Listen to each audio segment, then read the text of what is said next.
So I am the USDA ARS breeder here in Tifton, Georgia. To begin with, we'll talk about Tifgard. It's a variety that we released almost a decade ago, but there still is going to be seed available this year. As you all probably know, it was released for its resistance to the peanut root knot nematode. And anybody that has this pathogen on your farm, you're aware of how severe this can be. The female nematode, infects the root, which causes a gall. She then lays 300 to 500 eggs in an egg sac, and those eggs hatch in about 35 days.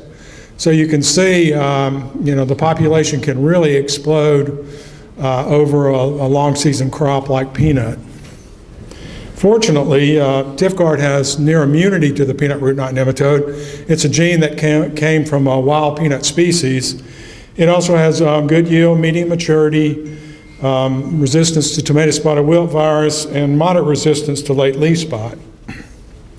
Oops, excuse me. As Bill Branch said, any genotype that has this gene really shines in fields that have severe nematode pressure like this field that you're looking at here. Has Tifgard on your left and a susceptible variety on your right. Neither of these plots received any nematicides. Same thing with this field. You can see some plots of Tifgard scattered throughout this field in comparison to susceptible genotypes. This field received no nematicides. But when we released Tifgard, some segments of the peanut industry really wanted us to convert that to a high-oleic version. So we developed and recently released TIF-NV high-OL. This came from a cross between Tifgard, which provided the genetics for nematode resistance, with Florida 07, which provided the genetics for high-oleic. We worked very closely with Dr. Peggy Ozias-Aiken's group here in Tifton to use marker-assisted selection to enhance our breeding efforts. You can see here, and Bill, can I borrow your pointer? There's one. Oh, well, thank you. Sorry. So this is the kind of data that Peggy's lab provides to me. We'll give her tissue samples from different plants. These plants were homozygous for the susceptible allele for nematode resistance. So they're susceptible to the nematode, and all their progeny will be susceptible to the nematode. All these individuals are homozygous for the resistant allele, so they are resistant to the nematodes, and all their progeny will be resistant to the nematodes. These individuals have one allele of each. It's a dominant gene, so they are resistant to the nematode, but their progeny will segregate. Some will be susceptible, some will be resistant. This is very powerful information for a breeding program. They also provide information on the high-oleic characteristics, and this is real data from a backcross 3 population, 76 F2 individuals. Each line in this chart represents a single plant. The green lines represent individual plants that are homozygous for the high-oleic characteristics, so they're high-oleic and all their progeny will be high-oleic. The red lines are all normal oleic, and all their progeny will be normal oleic. And the blue lines are heterozygous, so it's a recessive trait, so they'll be normal oleic, but their progeny will segregate. Once again, very powerful information for a breeding program. So using that information, plus of course a bunch of field trials, we developed and released TIF-NV high-OL. It's high yield. I will say that just a few days ago I saw the variety trial results for Georgia, and they should be available online within a few days. And if you're interested in this variety, it did very well under irrigated and non-irrigated tests, particularly at the Tifton and the Plains locations. So you can check that data out for yourself. Once again, it has the major gene for nematode resistance, high-oleic, tomato spotted wilt resistance, and as Dr. Tillman just pointed out, it's got a pretty good package of other resistances to a moderate level of resistance to leaf spot and white mold. And it is medium maturity. One comment I do like to make, If you grow one of these nematode-resistant varieties, I would still encourage you to, as much as possible, have good rotations.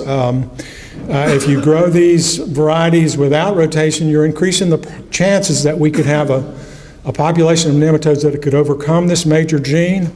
And of course, as you also are all aware of, you'll also have more problems with other soil-borne pathogens. Marker-assisted selection, I want to conclude with just a few brief comments about marker-assisted selection and the impact that's having on peanut cultivar development.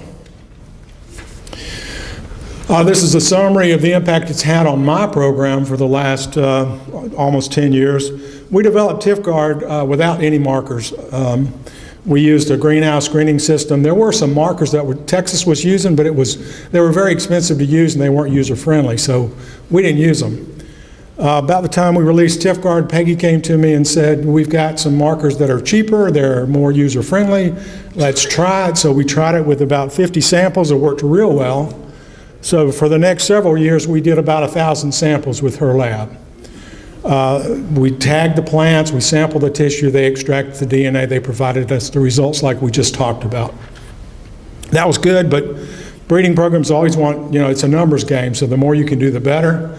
They got some high throughput instrumentation, and in 2013 we upped that to 4,000. It worked real well, so we then upped it to 7, we then upped it to 10.